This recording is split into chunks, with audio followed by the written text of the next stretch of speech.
जेवढे पकडता येईल तेवढे पकडू बरं.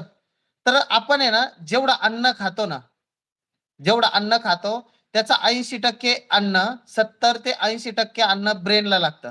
किती? जे काय खातो त्याचं 80% अन्न हे ब्रेनला लागतं.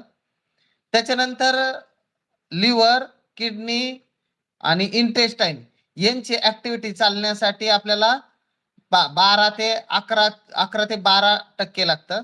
म्हणजे किती झालं? 80 आणि 12 उरलं किती? त्याच्यानंतर फक्त हे राहिलं लंग्स दोन्ही. हा, लंग्स आणि हृदय यांच्यासाठी लागतं. आता हे हे एवढे ऑर्गन सगळे चालण्यासाठी, आता तुम्ही म्हणता की पायाला एनर्जी जाणार नाही का? यांची कॅपॅसिटी फुल झाल्याशिवाय खाली एनर्जी पाठवली जात नाही.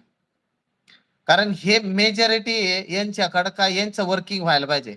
हे बंद ठेवून खाली पायाला पाठवणार नाही. म्हणून खूप साऱ्या लोकांचं पोट चांगलं राहतं पण पायात जीवच नसतो. बरोबर?